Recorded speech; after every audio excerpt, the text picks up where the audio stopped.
Bobby Chemannur International Jewelers.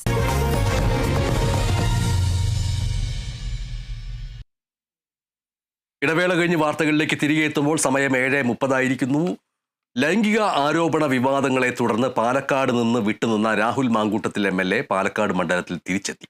38 ദിവസത്തിന് ശേഷമാണ് മാങ്കൂട്ടത്തിൽ പാലക്കാട് എത്തിയത്. ഒരു സ്വകാര്യ കാറിൽ MLA ബോർഡ് വെച്ചെത്തിയ മാങ്കൂട്ടത്തിൽ രാവിലെ അന്തരിച്ച കോൺഗ്രസ് മണ്ഡലം പ്രസിഡന്റ് സേവ്യറിന്റെ വീട്ടിലെത്തി കുടുംബാംഗങ്ങളെ അനുശോചനം അറിയിച്ചു.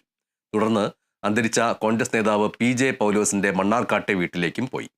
ഏറെ അടുപ്പമുള്ള കോൺഗ്രസ് പ്രവർത്തകരെ മാത്രം അറിയിച്ച് രഹസ്യമായാണ് തിങ്കളാഴ്ച പുലർച്ചെ മാങ്കൂട്ടത്തിൽ പാലക്കാട് എത്തിയത്. മാങ്കൂട്ടത്തിൽ പാലക്കാട് എത്തിയാൽ ശക്തമായി പ്രതിഷേധിക്കുമെന്ന് DYFIയും BJPയും അറിയിച്ചതിനെ തുടർന്ന് MLA ഓഫീസിന് മുന്നിൽ പോലീസ് കനത്ത സുരക്ഷ ഒരുക്കിയിരുന്നു. മഹിളാ മോർച്ചയുടെ നേതൃത്വത്തിൽ MLA ഓഫീസിലേക്ക് ചൂലുമായി അവർ പ്രകടനം നടത്തി. BJP പാലക്കാട് ഈസ്റ്റ് ജില്ലാ പ്രസിഡന്റ് പ്രശാന്ത് ശിവന്റെ നേതൃത്വത്തിലായിരുന്നു ചൂല് പ്രകടനം. പിന്നീട് വൈകിട്ട് 4 മണിയോടെ മാങ്കൂട്ടത്തിൽ MLA തന്റെ ഓഫീസിലേക്ക് എത്തി.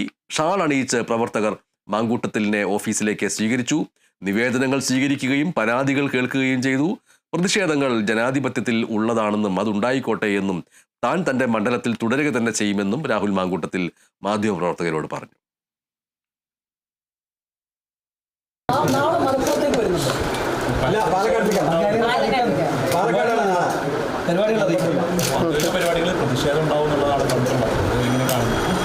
വിശദമായിട്ട് സംസാരിക്കാം. പിന്നെ പ്രതിഷേധങ്ങളോടൊന്നും ഒരു കാലത്തും നമുക്കങ്ങനെ നിഷേധാത്മകമായ സമീപനമൊന്നുമില്ല.